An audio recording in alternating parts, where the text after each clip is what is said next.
Bienvenue sur Newcomers, le podcast qui te fait découvrir les créateurs et les artistes de demain. On part à la recherche de pépites dans toute la France.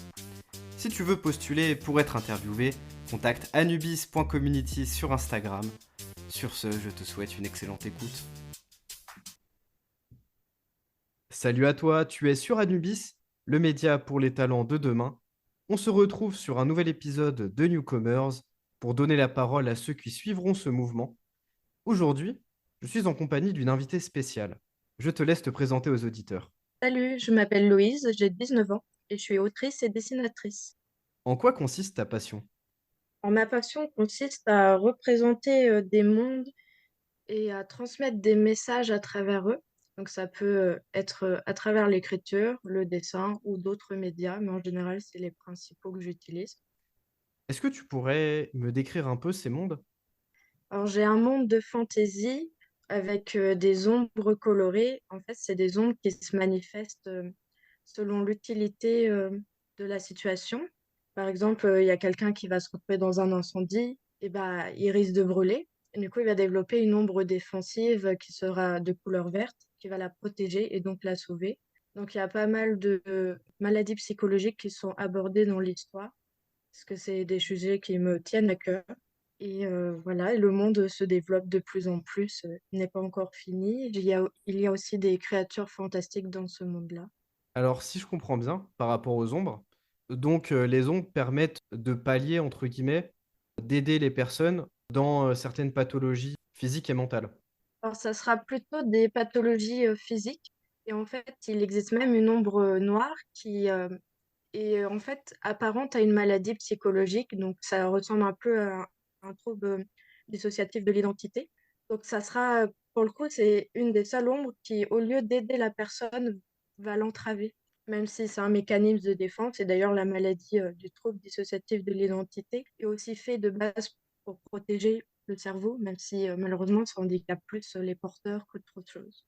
Donc, on a plusieurs ombres qui aident par rapport aux problèmes physiques. C'est ça. Et il y en a une qui va plutôt chercher à nuire à une personne qui est atteinte de troubles de la personnalité multiple. C'est ça. Cette ombre noire, on peut la développer en ayant tué des gens. Ça va s'appeler la malédiction de la tuerie. Et c'est dès qu'on fait un meurtre, on est sujet à devenir fou et à développer cette ombre noire qui va finir par nous dévorer totalement. Ce que les personnes font, c'est soit elles ne résistent pas à leur pulsion et elles continuent en fait à tuer des gens de plus en plus, soit elles se tuent elles-mêmes pour éviter de faire du mal aux autres. Et en fait, on est dans un contexte de guerre, donc évidemment, c'est pas très facile de gagner une guerre sans tuer des gens. On est sur un univers qui est quand même plutôt complexe. Alors, j'aurais une question à te poser. Qu'est-ce qui rend ton travail particulier? Et j'ai entendu dire aussi que tu voulais écrire ton recueil de poèmes. Alors, ce qui rend mon travail particulier, c'est qu'il est très contrasté et pluriel. Faut en faire des dessins enfantins, tout mignons, puis d'un coup des univers très sombres, des choses très tristes et dures à encaisser. Et puis, ouais, c'est cette variété. Et j'écris aussi des histoires toutes mignonnes pour les enfants. Et je fais aussi des dessins à l'aquarelle très colorés et ça contraste assez avec mes écrits un peu sombres. Est-ce que tu pourrais nous parler un peu de ton recueil que tu aimerais publier d'ici la fin d'année, si je ne me trompe pas?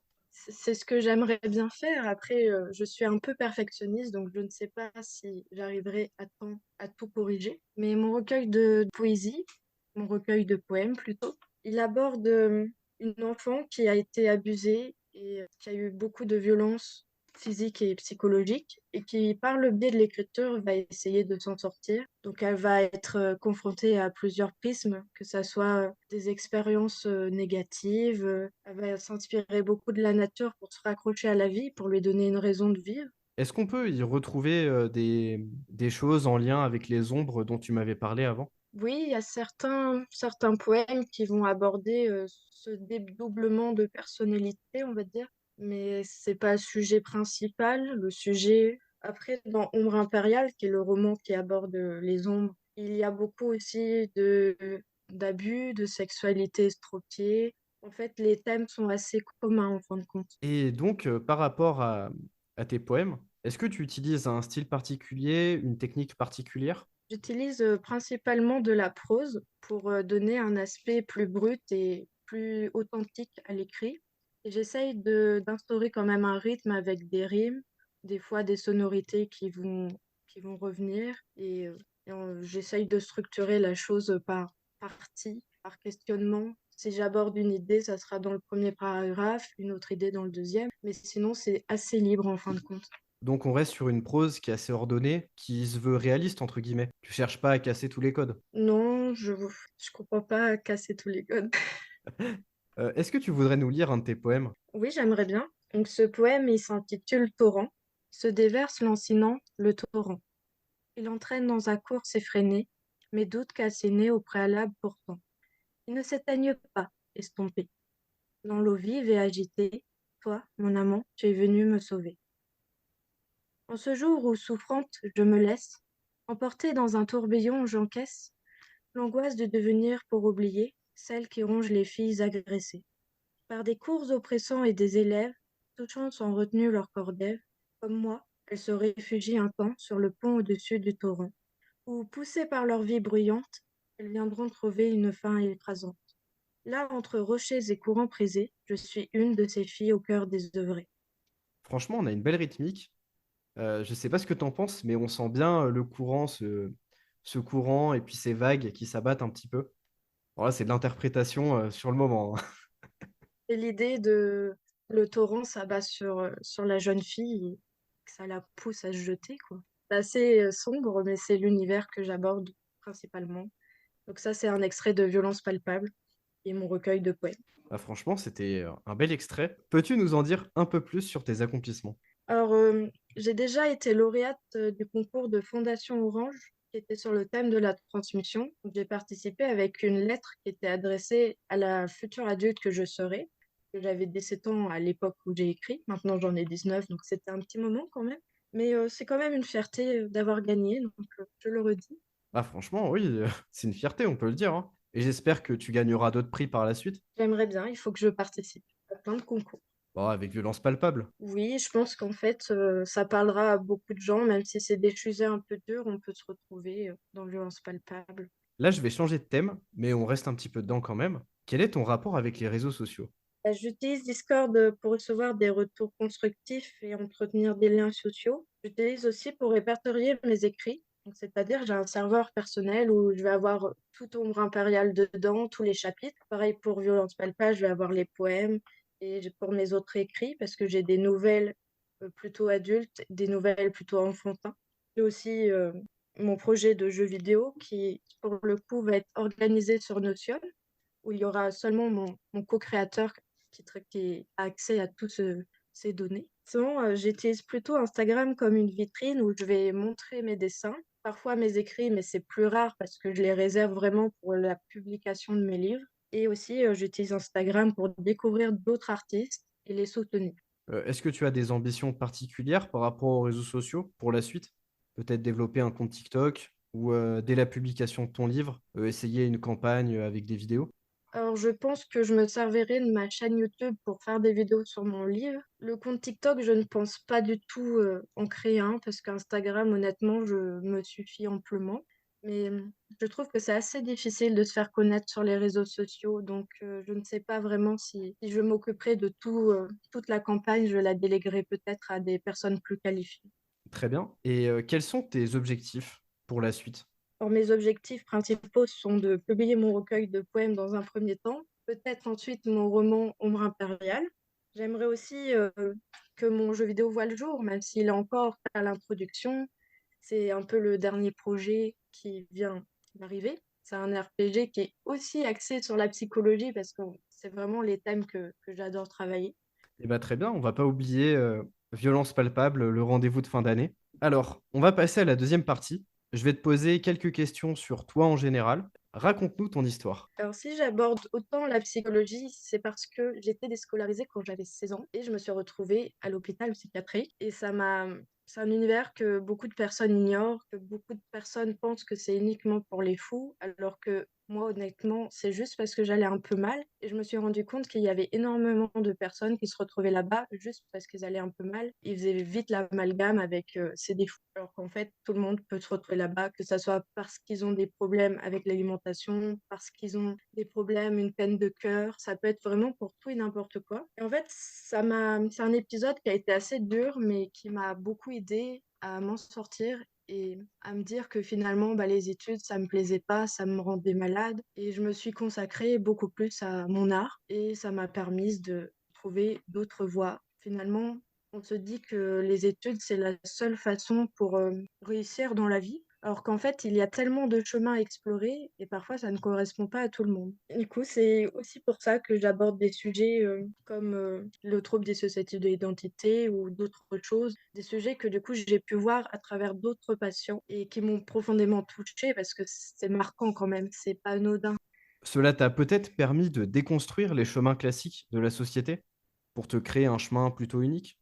En effet, bon, ça m'a beaucoup affectée parce que je me suis dit que finalement, j'arriverai jamais à être comme les autres, à gagner ma vie, que l'art, ça ne me rapportait rien, ce qui est assez vrai parce que c'est très dur d'en vivre, même si c'est possible. Du coup, en fait, je me suis beaucoup questionnée sur ce qui me plaisait, sur quel domaine m'attirait. Et finalement, je pense que je vais finir par travailler dans la petite enfance.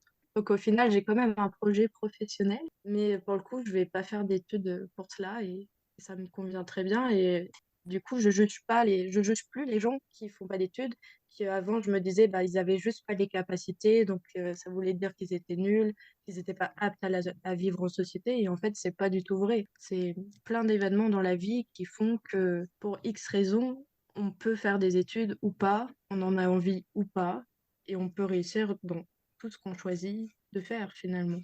Quelles ont été tes inspirations dans la vie? Alors, mes inspirations, je pense que c'est plutôt des personnes proches que j'ai pu rencontrer, notamment à l'hôpital psychiatrique. J'ai ma meilleure amie qui s'appelle Juliette, qui m'a beaucoup aidée à m'en sortir, qui m'a soutenue et qui a toujours été bienveillante en fait envers tout le monde, même envers les pires personnes. Et ça m'a beaucoup inspirée une tolérance immense en fait. Donc, je suis assez admirative de cette personnalité qui est très conciliante et qui est très ouverte, qui a la main sur le cœur, quoi. Et quelles sont tes passions en dehors de l'écriture et du dessin? J'aime beaucoup passer du temps avec les animaux et prendre soin d'eux. J'avais deux lapins, il y en a un qui vient de mourir. Ah, c'est triste. Mais bon, c'est la vie, hein, c'est comme ça. J'ai deux chats aussi et des fois, je vais au refuge, c'est pas loin de chez moi et je vais m'occuper des chats et je trouve que c'est très gratifiant de pouvoir être là pour eux. Non, c'est vrai, franchement, les animaux, puis même, c'est une grande source d'inspiration pour les passions artistiques en général. Oui, c'est vrai. C'est vrai qu'on en retrouve pas mal dans mes dessins d'ailleurs, et puis même dans mes écrits. J'essaye d'inventer des animaux, des créatures mystiques, tout ça. Bah, ils sont plus forts que nous hein, pour ressentir des émotions. C'est ça. Pourrais-tu nous présenter quelques-uns de tes collègues? Alors j'ai une collègue avec qui me suis liée d'amitié. C'est Latecopi. Donc je lui parle principalement sur Instagram. Et en fait, c'est la mangaka de The Silence Princess, la princesse du silence. Je ne sais pas parler anglais, excusez-moi. Et c'est disponible sur Webtoon et sur Global Comics. C'est un manga assez sombre dans l'esthétique, mais en même temps, je trouve que ça fait un style un peu shoujo. Je sais pas, c'est très je trouve des personnages assez efféminés avec des sujets sombres. Ça contraste bien, je trouve. Enfin, voilà, c'est une dessinatrice très talentueuse et qui a prévu d'adapter son manga en animé. Eh bien, on lui souhaite la réussite. Ça a l'air pas mal avec tous ces paradoxes, toutes ces contradictions. J'espère que ça prendra. Alors, une dernière question. As-tu une anecdote croustillante à nous raconter? Alors, c'est une anecdote assez gênante. En fait, ma belle-mère, donc la mère de mon amoureux, elle a corrigé mon roman Ombre impériale. Sauf que il y a des chapitres dédiés entièrement à la sexualité des personnages. Et parfois, c'est très détaillé. Et du coup, c'était assez gênant de lui envoyer. Et elle me faisait des retours dessus. Ah, c'est clair que j'aurais pas aimé être à ta place, hein. Et oui, j'ai eu cette ouverture d'esprit je me suis dit, bon, allez, c'est de l'art. Je vais lui montrer. Puis, j'ai pas eu de remarques déplacées, hein. Elle était gentille, donc ça a été quand même, mais c'était gênant quand même. Tu m'étonnes. Tant que c'est allé, c'est l'essentiel. Et si elle en reparle pas au repas de famille, Ouais, c'est ça. on va pas s'en plaindre. Est-ce que tu aurais un petit mot de la fin à adresser à nos auditeurs? Oui, je vous souhaite à tous de réussir dans vos projets et d'y croire. Ça peut demander du temps, mais il ne faut pas abandonner et l'important, c'est d'avancer petit à petit. Merci Loïse pour ta participation dans cet épisode de Newcomers. Est-ce que tu pourrais nous rappeler où on peut te suivre Alors, vous pouvez me suivre sur mon Instagram qui s'appelle The Trippy Bunny et ton nom de recueil? et mon recueil, ça sera Violence palpable. Il sera disponible sur KDP Amazon. Voilà, Violence palpable sur Amazon. N'hésitez pas à le précommander, ça peut aussi se faire avec Alexa. Donc très bien, on en a fini pour cet épisode de Newcomers. Merci à toi d'être resté jusqu'à la fin et on se retrouve bientôt pour un prochain épisode. Je te remercie d'être resté jusqu'à la fin. On se retrouve bientôt pour un nouvel épisode de Newcomers.